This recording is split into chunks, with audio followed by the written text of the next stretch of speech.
여러분 한 주간 잘 보내셨습니까? 건강하셨습니까? 현대인들이 질병에 건강에 이상 신호가 생기는 원인들이 참 많은데 식습관 때문에도 그렇고 또 과도하게 육체를 노동으로 또 혹사에서도 그렇고 또 여러 가지 습관 때문에도 참 많은 질병들이 생기곤 합니다. 우리의 육체가 아플 때, 현대인에게 육체가 아플 때 가장 큰 원인 중에 하나를 꼽으라면 그 중에 1번으로 꼽힐 것이 바로 스트레스입니다. 스트레스. 이 스트레스가 참 건강의 적신호인데 사람이 어떤 일을 당하면 스트레스를 받는지 조사한 통계가 있습니다. 그 항목에는 많은 것들이 있습니다. 실직한 거, 가벼운 법규를 위반했을 때, 자녀가 집을 떠나는 거, 습관을 고치는 거, 입학과 졸업, 그리고 심지어 크리스마스에도 스트레스를 받는다고 합니다. 한 보건소에서 게시된 것을 보면 스트레스 지수가 가장 높은 것 1위부터 8위가 바로 화면에 나오는 것입니다.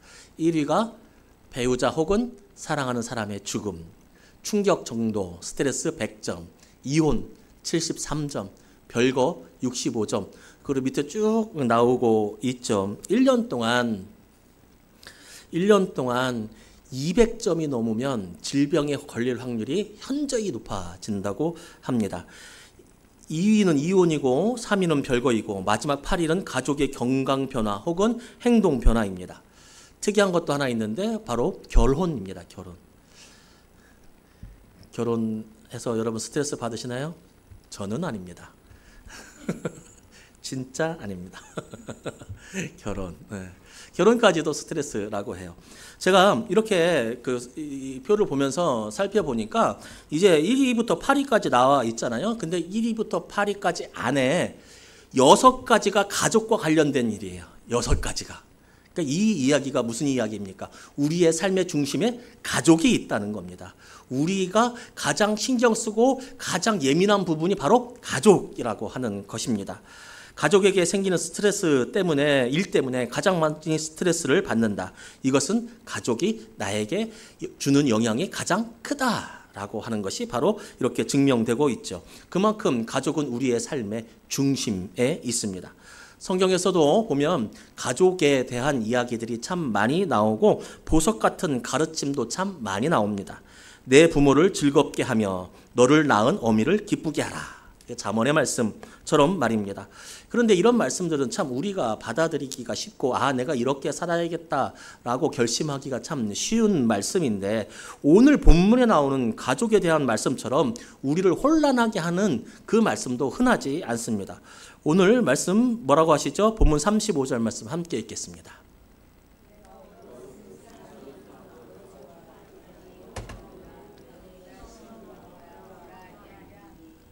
그 사람이 아버지와 불화하고 딸이 어머니와 불화하고 며느리가 시어머니와 불화하게 하려고 예수님께서 오셨다라고 그렇게 말씀하고 있습니다. 불화하게 하다라고 하는 이 단어를 세번역에는 갈라서게 하다라고 하는 뜻으로 번역을 했습니다. 그러니까 예수님께서 이 땅에 오신 것은 아버지와 아들이 갈라지게 하고 어머니와 딸이 갈라지게 하고 시어머니와 며느리가 갈라지게 하려고 이 땅에 오셨다. 이렇게 말씀하고 있습니다. 그 위에는 오늘 읽은 그 말씀 위에는 뭐라고 나오냐면 가족뿐만 아니라 예수님께서 이 땅에 오신 것은 세상의 화평을 위해서가 아니라 세상에 검을 주러 왔다. 그러니까 그 화평을 깨버리러 왔다라고 이야기하고 있습니다. 평화를 깨버리러 왔다고 이야기하고 계십니다. 그뿐 아니라 이렇게 말씀하고 있는데 이와는 정반대의 말씀을 오늘 마태복음 10장 같은 장에서 말씀하고 있습니다. 12장에서는 뭐라고 말씀하냐면 그 집에 들어가면서 평안하기를 빌라라고 이야기하고 있습니다. 밑에서는 화평을 깨버리러 내가 왔다고 말씀하시고 그 위에서는 너희는 전도할 때 그 집에 들어가서 평안하기를 빌라 그렇게 말씀하고 계십니다. 제자들을 전도하러 보낼 때 하신 말씀이거든요. 그러니까 제자들이 전도할 때 그 집에 들어가서 사람을 만나거든 그 집안이 평안하기를 빌어. 근데 그 집안이 그 평화를 받아 누릴 수 있는 집안이면 그 평화가 그들에게 갈 것이지만 그들이 그 집안이 평화를 못 누리면 그 평화가 너희에게 갈 것이다. 그렇게 말씀하고 있거든요. 그러니까 평화를 세우라고. 그러니까 사도들을 예수님께서 세상에 보내시는데 사도들은 평화를 세우라고 보내셨습니다. 근데 그 밑에는 평화를 깨버리겠다고, 내가 온 것은 평화를 깨버리겠다고 그렇게 말씀하고 있는 것입니다. 왜 이렇게 평화에 관해, 화평에 관해 서로 다른 말씀을 하고 계신 것일까요? 예수님께서 말씀하시다가 중간에 생각이 바뀌신 것일까요? 아니죠. 이렇게 말씀하신 이유는 12절에서 말하는 평화와 오늘 본문이 말하는 평화가 서로 다른 평화, 아니 서로 틀린 평화, 서로 다른 의미의 평화이기 때문에 그렇습니다. 위에서 말하는 평화와 밑에서 말하는 평화의 뜻이 달라요. 예수님이 세우시려고 하는 평화가 있고 예수님이 깨부시려고 하는 평화가 있다는 사실입니다. 예수님이 부시려는 평화, 두 가지라고 하는 것입니다. 그럼 오늘 본문에서 예수님이 부시려고 하는, 깨부시려고 하는 평화는 어떤 평화일까? 어떤 평화이기 때문에 예수님께서 이 땅에 오신 이유가 그 평화를 깨부시려고 오셨다라고까지 말씀하실까? 그 평화에 대해서 우리가 알아보려고 합니다. 예수님이 부시려고 하는 평화, 어떤 평화일까? 여러분, 무등산 아십니까? 무등산 어디에 있죠? 광주. 가보신 분? 한 분도 없어요. 가봤는데 손 안 드신 분? 가보신 분? 상당히 가보셨어요.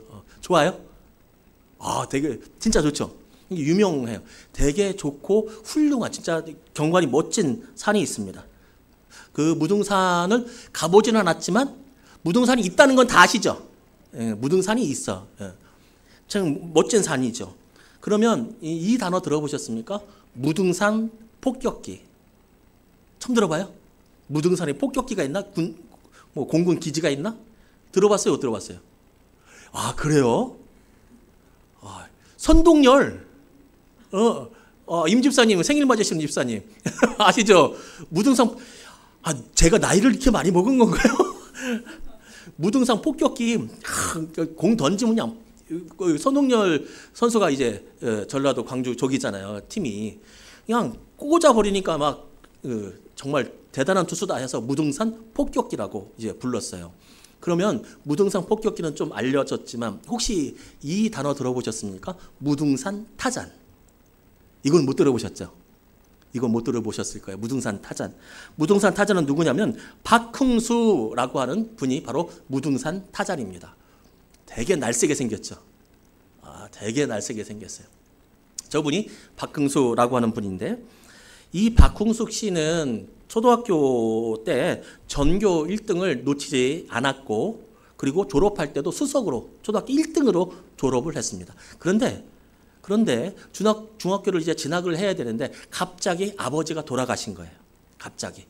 그리고 형도 돌아가신 거예요. 형도 돌아가시고 아버지도 돌아가시고 1년에 200점이면 질병에 걸릴 확률이 많다고 했어요. 이 사람이 얼마나 충격을 받았겠어요. 그리고 갑자기 이 사람은 가장이 됐어요. 가장이 됐어요. 그래서 고향인 전남 영광에 살고 있었거든요. 영광에서 살다가 광주로 이사 오게 됩니다. 일자리를 찾아서. 그래서 광주 시내에 철공소에 취직을 합니다. 열심히 일했습니다. 그러나 열심히 일했지만 중학생이 진학을 하지 못한 중학생이 돈을 벌어봐야 얼마나 벌겠습니까? 그래서 그 돈 버는 것 갖고 집을 마련하기가 어려웠습니다. 집을 마련하기가. 그래서 이분이 어떻게 했냐면 가족들과 함께 무등산으로 들어갔습니다. 그래서 거기서 움막을 짓고 살았습니다. 움막을. 그런데 정말 저런 움막, 실제 움막이에요. 저런 움막을 짓고 살았는데 그런데 거기서도 이 박홍숙 씨는 참 머리가 좋고 참 의지가 대단했던 것 같아요. 일하는 중에 공부도 열심히 했어요. 그래서 검정고시를 합격합니다. 근데 사람이 머리가 좋으니까 공부를 잘하는 거예요. 그래서 이 사람이 꿈을 갖습니다. 어떤 꿈을 갖냐면 내가 사법고시를 보겠다. 그래서 사법고시까지 준비를 하는 꿈을 갖고 그 움막에서 철공소에서 열심히 일을 했습니다. 그러던 어느 날 1977년 4월 20일 그에게도 박흥숙 씨에게도 잊을 수 없는 그리고 우리에게도 잊을 수 없는 사건이 벌어지게 됩니다. 무등산 판자촌에 철거 반원 7명이 판자촌을 철거하기 위해서 무등산을 올라갑니다. 그리고 그 전에 많은 판자촌 움막들을 다 철거를 했고 이제 남은 철거할 수 해야 하는 움막이 8개가 남아 있었습니다. 물론 박흥수 씨도 거기에 포함되어 있죠. 그런데 그 무등산에 철거 반원들이 올라올 때 이 박흥숙 씨가 뭐를 하고 있었냐면 땅을 파고 있었습니다. 땅을 왜 파고 있었을까? 왜냐하면 그 전에 철거 반원들이 올라와서 이거 철거해라, 뭐 철거하겠다, 막 시시비비를 막 가릴 때, 아이 그러면 우리는 어디로 가냐고. 우리가 돈이 있어서 우리가 여기 사는 별장을 짓는 것도 아니고 우리는 어디 가서 사냐고. 그렇게 물어봤습니다. 하소연했습니다. 그랬더니 이 철거 반원이 조금 무등산 박흥숙 씨보다는 더 많이 알았던 사람이죠. 이 세상 돌아가는 걸. 방법을 알려줄 텐데 그거 뭐냐면 땅 파고 땅굴로 들어가라. 그러면 거기는 철거하거나 내쫓지 않는다. 라고 이야기. 땅 파고 땅굴로 들어가라. 그래서 이 박흥숙 씨는 그럴 수밖에 없어서 땅굴을 파고 있는 거예요. 가족들이 그 땅굴로 들어가려고. 이 땅굴을 파고 있을 때 철거 반원 8명이 올라온 겁니다. 땅을 파고 있을 때 철거 반원들이 올라왔고 이 박흥숙 씨의 집을 철거하기 시작했습니다. 박흥숙 씨는 순순히 철거에 협조하면서 자신들의 물건들을 정리했습니다. 하지만 철거 반원들이 집에 불을 지르라고 했고 박흥숙은 그러지 말라고 부탁했습니다. 그러지 말라고. 불만은 지르지 말라고. 우리 물건 다 빼놔야 될 거 아니냐고. 그래야 우리도 살 거 아니냐고. 그렇게 부탁했습니다.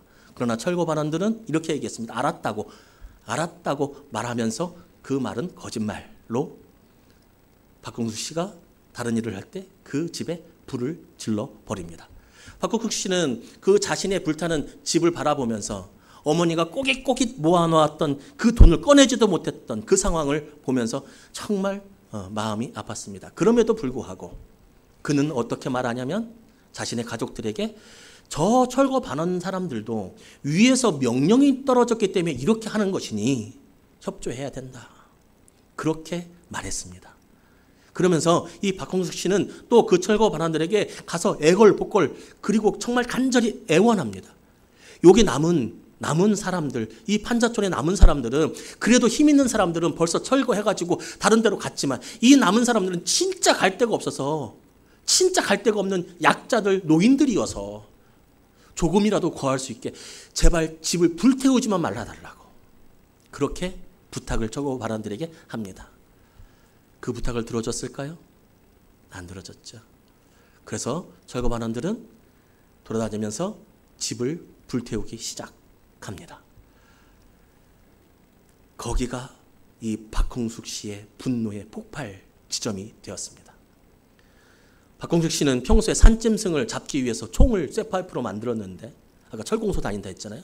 만들었는데 그것을 가지고 나와서 사람들을 제압을 합니다. 철거 반원들이 덤볐지만 어쩔 수 없습니다. 총을 갖고 있는데 아까도 봤죠? 얼마나 날쌔고 생겼는지. 그래서 그들을 잡아 놓았습니다. 그리고 그는 망치로 4명을 때려 죽입니다. 4명을. 그 철거 반원들 왜 그렇게 했을까요? 왜 불태우지 않겠다 말하면서 왜 불태웠을까요? 그들도 일용직이었습니다.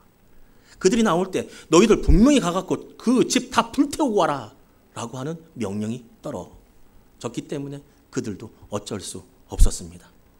그럼 왜 이렇게 급하게 불까지 지르면서 짐도 못 챙기게 아예 그들의 삶의 터전을 멸살시켰을까요? 왜 이렇게 급하게? 도대체 뭐가 있길래? 도대체 나라는 뭐가 있길래? 왜 이랬을까? 무등산이 도립공원으로 지정이 되었습니다. 그리고 그 위에 케이블카를 설치하기로 했습니다. 케이블카가 올라가면 밑에 산이 보이죠? 그때 움막이 보이고 판잣집이 보이면 보기가 좋을까요? 그래서 급하게 그것을 철거했습니다. 또 하나 더 큰 이유가 있었습니다. 광주에서 전국체전이 열리는데 그때 누가 오냐면 박정희 대통령이 오게 되어 있었습니다. 박정희 대통령이 오면 우리가 이렇게 잘하고 있다고, 우리는 이렇게 푸르는 산을 가지고 있다고, 우리는 잘 살고 있다고, 당신의 정책이 성공하고 있다고 말해야 했기 때문에 그 움막을 불태울 수밖에 없었습니다. 땅굴 파라. 땅굴 파서 땅굴로 들어가라. 그러면 땅굴 파서 들어가는 것은 나라가 막지 않을 것이다. 왜? 안 보이니까. 케이블카 타고 가면 땅굴은 안 보이니까. 박정희 대통령이 멀리서 보면 땅굴은 안 보이니까. 그 철거반의 말은 맞는 말이었습니다. 88 서울 올림픽 때도 마찬가지입니다. 88 서울 올림픽 때도 성화 봉송을 할 때도 외국의 사람들이 와서 성화 봉송을 찍잖아요. 그러면 그 옆에 있는, 그 길 옆에 있는 판자촌이 보이면 안 되니까 그들의 판자촌을 다 밀어버립니다. 사람들은 가까스로 지어놓은, 갈 데 없어서, 정말 거기밖에 갈 수 있는 곳이 없어서 그곳에서 가까스로 지어놓은 자신의 판잣집이 철거되었고, 거기서 쫓겨난 사람은 갈 데가 없어서 두더지처럼 진짜로 땅을 파고 들어가서 생활할 수밖에 없었습니다. 사람들은 화려한 전국체전에 환호했습니다. 케이블카를 타고 올라가면서 야, 무등산 멋있다. 야, 이렇게 좋은 산이 있나. 지도자들은 철거하면 했던 그것, 모든 것이 없어져 버렸던 그 땅을 보면서 우리나라는 판자촌 없고 우리나라는 이만큼 잘 산다고 자신 스스로 뿌듯해왔고, 성화 봉송을 하며 그것을 중계한 온 세계에서는 저 나라는 판자촌이 없다고 그렇게 생각했습니다. 겉모습은 화려하지만 속은 썩어 있는 회칠한 무덤 같은 그 현실이 일어난 것입니다. 여러분, 사람들이 만드는 평화가 바로 이렇습니다. 케이블카에서 이렇게 바라보면 평화롭죠. 진짜 평화가 있는 것 같아. 너무 나무도 멋있고 아름답고 도로가 잘 정비되고 너무 아름답고, 그러나 그 속을 들여다보면 이 세상에는 평화가 없습니다. 죄가 있는 곳에 평화가 있을 리가 없습니다. 그러나 하늘의 평화는 다릅니다. 틀립니다. 예수님이 세우려는 평화는 오늘의 말씀처럼 무너뜨리려는 평화가 아닙니다. 하나님이 세우시려는 평화는 하나님 안에 있는, 하나님께서 주시는, 이 세상은 줄 수 없는 참된 평화입니다. 겉모습만 화려한 평화, 겉모습만 평화로운 평화 아닙니다. 뿌리는 썩어 있는데 가지만 무성한 평화 아닙니다. 하나님의 평화는 죄가 없는, 죄를 용서받은 영생으로 가는 평화입니다. 복음을 받아들이는 곳에 그 평화가 이루어집니다. 이 세상은 복음을 받아들이지 않고 스스로 만든 평화에서 허우적거리고 있습니다. 그러나 오늘의 설교의 제목처럼 그 평화를 누리면서 나는 평화롭다, 나는 평화하다, 여기는 좋은 곳이다, 나는 화평하다 하면 죽음으로 갈 수밖에 없습니다. 세상이 주는 평화는 죽음으로 갈 수밖에 없습니다. 돈이 우리에게 평화를 갖다 주는 것 같습니다. 건강이 우리에게 평화를 갖다 주는 것 같습니다. 명예가 우리에게 평화를 갖다 주는 것 같습니다. 그러나 거기에 빠져서 허우적거리면, 케이블카를 타며 밑에를 바라보며 여기는 평화롭다, 여기는 평화롭다, 그렇게 우매하게 살아간다면 반드시 죽음을 맞닥뜨리게 될 것입니다.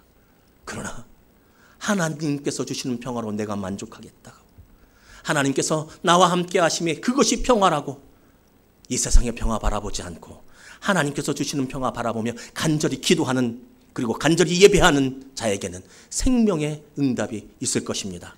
바로 여러분처럼 말입니다. 우리의 삶은 어떻습니까? 우리는 하나님 안에 있는 평화를 바라보고 누리며 살아갑니까? 아니면 거짓된 평화, 죽음으로 가는 평화만, 하나님 이거 주세요, 내가 이거 주셔야 내가 평화로워요 라고 거기에만 함몰되어 있지는 않습니까? 우리는 참된 평화를 간구하고 복음이 주는 평화 안에 거해야 합니다. 우리가 그렇게 소망하는 평화는 하나님의 말씀을 타고 오는 평화입니다. 우리가 그렇게 간구하는 평화는 하나님을 향한 기도를 타고 오는 평화입니다. 우리가 그렇게 간절히 바라는 평화는 예배를 통하여서 오는 평화입니다. 하늘의 평화 바라보고 복음의 평화 바라보는 그런 복된 우리가 되어야 합니다.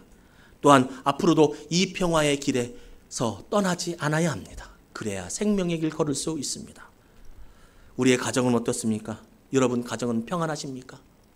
여러분 평안하십니까? 복음의 평화가 있습니까?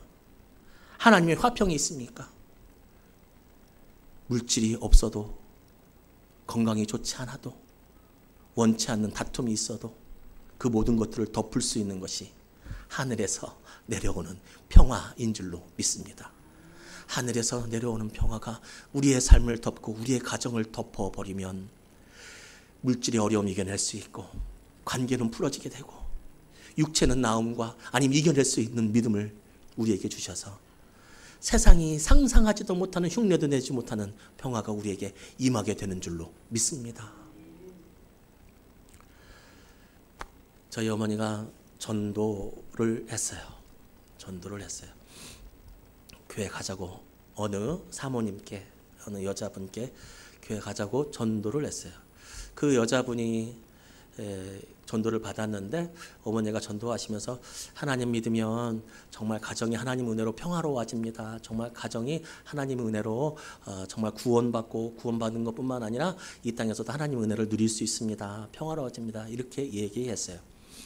그러니까 그 여자분이 사모님이 하시는 말씀이 이래요. 아니요, 우리 집은 지금도 평화로워요. 우리 지금도 잘 살아요. 큰아들은요 변호사하고요, 둘째 아들은 회계사예요. 근데 애들이 또 착하네. 우리 집은 괜찮아요. 이 평화에 속으면 죽음으로 갈 수밖에 없습니다. 제일 위험한 평화, 예수 안 믿어도 잘 되더라. 이곳 제일 위험한 평화입니다. 잘 살고 있다. 제일 위험한 겁니다. 제일 위험한 겁니다. 기독교인들도 마찬가지입니다. 제일 위험한 것은 하나님이 내버려 두시는 겁니다. 여러분, 그분의 삶에 정말 조금 어려움이 있어서 내가 정말 기도해 봐야겠다, 내가 교회라도 한번 가봐야겠다, 그 마음이 들어야 죽음으로 가지 않고 복음이 주는 참 평화를 누릴 수 있을 터인데, 정말 돈이 아이들이 너무 집이 잘 돼서 평화롭다, 괜찮다, 그러니 우리도 마찬가지 아닙니까? 내 영혼은 썩어 문드러 가는 줄도 모르고 하나님께서 복을 주신 것들 때문에 누리며 살다 가면 그거 안 됩니다. 오늘 말씀에 보면 가족 중에서 거짓 평화에 사로잡힌 사람들이 있을 것이라고 말씀합니다. 거짓 평화. 왜 사이를 갈라놓습니까? 왜 예수님께서 평화를 깨뜨린다고 하십니까? 그것은 거짓이기 때문에 그렇습니다. 거짓 평화를 따라가는 사람들이 너희 가족 중에 분명히 있을 것이다. 복음의 평화를 누리지 못하고 복음의 평화를 반대하는 사람들이 반드시 있을 것이다. 나는 그 평화를 깨러 왔다. 그리고 세상이 주는 평화가 아니라 하늘이 주는 평화를 내가 너희에게 내리러 왔다. 그런데 분명히 너희 가족 중에는 거짓 평화를 따라가는 사람들이 있을 것이다. 진짜로 있었고, 사도들에게도 있었고, 수많은 믿음의 사람들에게도 있었고, 우리에게도 그때도 있었고, 이전의 사람들도 있었고, 지금 현실에도 있었고. 그런데 여러분, 내 가족 중에는 없어야 되지 않겠습니까? 내 가족 중에는 하나님 앞에서 위로받을래요? 이렇게 위로받을래요? 사도들도 안 믿는 가족들이 있었어. 거짓 평화를 진짜 평화인 줄 알고 그 복음에 참여하지 않고 거짓 평화 누리다가 죽은 사람들도, 사도들도 있었어. 예수님 시대에도 있었고, 처음 교회도 있었고, 지금도 있고, 수많은 믿음의 거장들도 다 안 믿는 가족은 있었어. 그러니까 나는 위로받아야지. 나도 그럴 수 있는 거 아니야? 여러분, 이게 위로가 됩니까? 이게 위로가 됩니까? 우리 가족 중에는 없어야 되지 않겠습니까? 우리 가족 중에는. 38절 말씀 보면 자기 십자가를 지고 따르지 않는 자는 예수님의 사람이 될 자격이 없다고 합니다. 우리 가정이 자기의 십자가를 감당하는 가정이길 소망합니다. 십자가를 지는 것이 고생인 것 같지만 그것이 평안으로 가는 길임을 깨달으시고 이 세상에서 많이 벌려고 하지 마시고 이 세상에서 어떻게 하면 하나님의 은혜를 더 체험할까? 하나님과 더 눈 마주치며 살아갈까? 하나님 말씀을 어떻게 하면 더 들을까? 그것에 더 열심히 내시기 바랍니다. 그것이 평화로 가는 지름길입니다. 귀하고 복되신 여러분, 무등산 케이블카 위에서 보이는 거짓 평화에 속지 마십시오. 세상은 우리에게 평화를 줄 수 없습니다. 죽음으로 가는 거짓 평화를 바라지 마시고 복음이 없는 죽은 평화에 속지 마시고 세상에 줄 수 없는 하늘의 평화, 진정한 평화를 사모하여 그 평화를 누리며 살아갈 수 있는 우리 교회, 우리 교우들, 우리 가족들 모두 되시기를 주님의 이름으로 축복합니다. 아멘.